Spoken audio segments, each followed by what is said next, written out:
কার কাছে কই মনের কথা সিরিয়ালে আজকের পর্বে আমরা দেখতে পাবো জজ সাহেব আজকে আদালতে রায় ঘোষণা করছেন। তিনি এই রায়ই ঘোষণা করলেন যে শিমুল মুখার্জিকে বেকসুর খালাস দেওয়া হলো এবং শিমুল মুখার্জিকে হত্যা করার চেষ্টার অপরাধে পলাশকে 7 বছরের সশ্রম কারাদণ্ডে দণ্ডিত করা হলো এবং 50,000 টাকা জরিমানা করা হলো। যদি সেই 50,000 টাকা জরিমানা সে দিতে না পারে তাহলে তার আরও 1 বছর জেল হবে, সেটাই তিনি রায় ঘোষণা করলেন। এই রায় শোনার পরে প্রতীক্ষা খুব চেঁচামেচি করতে আরম্ভ করে। সে বলতে থাকে তার স্বামী এ ধরনের কোনো অন্যায় করতেই পারে না এবং পলাশও খুব চেঁচামেচি করতে থাকে যে তাকে ফাঁসানো হয়েছে, সে এই ধরনের কোনো অপরাধ করেইনি। কিন্তু জজ সাহেব কোনো রকম কোনো কর্ণপাত না করে তার রায় ঘোষণা করে উঠে চলে যায়। আর তারপর আমরা দেখতে পাই আদালতের বাইরে শিমুলকে সবাই খুব আনন্দের সঙ্গে বাড়ি নিয়ে যাচ্ছে আর সেই সময় প্রতীক্ষাও তার পাশে দাঁড়িয়ে আছে। আর প্রতীক্ষাকে যখন শিমুল গিয়ে সান্ত্বনা দিতে যায় তখন প্রতীক্ষা শিমুলকে কয়েকটা বাজে বাজে কথা বলে, এমনভাবেই কথা বলতে থাকে মনে হয় যেন তারা কোনো অন্যায়ই করেনি, শিমুল তাদেরকে ফাঁসিয়েছে, তাই তার স্বামী আজকে জেল খাটছে। তখন শিমুলের সেই অপমানগুলো পরাগ সহ্য করতে না পেরে শিমুলকে পরাগ বলে, তুমি চলে এসো, শুধু শুধু সময় নষ্ট করো না, আমাদের বাড়ি ফিরতে হবে। তারপর আমরা দেখতে পাই বাড়িতে শিমুলকে তার শাশুড়ি খুবই দোষারোপ করছে। সে অনবরত বলে চলেছে তার ছেলে পলাশকে ফাঁসানো হয়েছে আর শিমুল তাকে ফাঁসিয়েছে। আর এখন তো শিমুলের সাথে সাথ দিয়েছে তার বড় ছেলে পরাগও। তারা দুজন মিলে পরিকল্পনা করে তার ছোট ছেলেকে জেলে পাঠিয়েছে। আর প্রতীক্ষাও তার শাশুড়ির কানের কাছে সবসময় এটাই বলতে থাকে তার ছোট ছেলেকে ফাঁসানো হয়েছে আর সেই ফাঁসানোতে তার বড় ছেলে পরাগ এবং তার বউ শিমুলই জড়িত।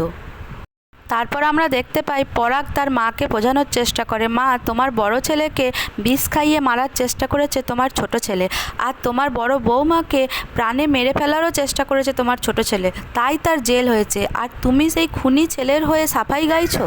কিন্তু তার মা কোনোভাবেই কোনো কথায় কর্ণপাত না করে সমানে শিমুলকে দোষারোপ করে। আর তারপর তো আর একটা পেয়েছে যে পরাগ ভালো হয়ে গেছে, এতদিন খারাপ থাকার অভিনয় করছিল, তার পায়ে কোনো রকমই কোনো সমস্যা নেই, সেটাও সে শিমুলেরই দোষ দেয়।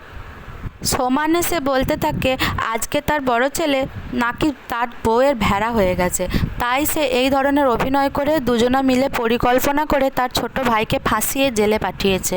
আর প্রতীক্ষা তো কানের কাছে সবসময় বলতেই থাকে শিমুল এবং পরাগ দুজন মিলে এই কাজটা করেছে, তার স্বামীকে ফাঁসিয়ে জেলে পাঠিয়েছে কারণ তারা সবাই মিলে এই বাড়িটা একা ভোগ করতে চায়। প্রতীক্ষাকে এবং পলাশকে কোনোভাবেই তারা ভাগ দিতে চায় না। এই সব কথা শোনার পর শিমুল খুবই রেগে যায় এবং প্রতীক্ষাকেও বলতে থাকে আজকে তোমার স্বামী এত বড় অপরাধ করেছে, অন্য কোনো স্ত্রী হলে তার লজ্জায় মুখ নিচু করে থাকার কথা, কিন্তু তোমার এমন অবস্থা দেখছি, একেই বলে চোরের মায়ের বড় গলা। তারপর রেগে গিয়ে সে বলে তোমার তো এমন কোনো পরিস্থিতিও নেই যে তুমি কোথাও চাকরি পাবে, কারণ তুমি এমনই কাজ করেছো তোমাকে কেউই চাকরি দেবে না, আর তোমার স্বামীও এখন জেলে আছে, তাই এখন তোমাকে সম্পূর্ণ আমি যেভাবে বলবো সেভাবেই চলতে হবে, আর যদি সেভাবে চলতে পারো তাহলেই তোমার দায়িত্ব আমরা নেব, আর তা না হলে তোমাকে বাপের বাড়ি পাঠিয়ে দেবো, এই কথা শিমুল বলে। তখন তার শাশুড়ি বলে এখন কি সব কিছু তোমার মত অনুযায়ী চলবে? তখন শিমুল বলে না মা, এতদিন তোমার মত অনুযায়ী চলেছিল, কিন্তু তার জন্য পরিস্থিতিটা ঠিক এই জায়গায় এসে দাঁড়িয়েছে। তারপর আমরা দেখতে পাই এদিকে পরাগও তার মাকে বলতে থাকে মা একটা কথা বললি, কিছু মনে করো না, তুমি কিন্তু তোমার 3 ছেলে মেয়েকে সঠিক সময়ে শাসনটা করতে পারোনি, তাই আজকে আমাদের এই অবস্থা। যখন যে দোষ করেছে তাকে শাসন করার পরিবর্তে যে দোষ করেনি তুমি তাকে শাসন করেছো, তাই আজকে এই পরিস্থিতি। তুমি আর কবে শুধরোবে মা, তোমার তো বয়স হয়েছে। এই কথার সাথে সাথে আজকের পর্বটি শেষ হয়ে যায় এখানেই। এর পরবর্তী পর্ব দেখতে চ্যানেলটা সাবস্ক্রাইব করে রাখুন।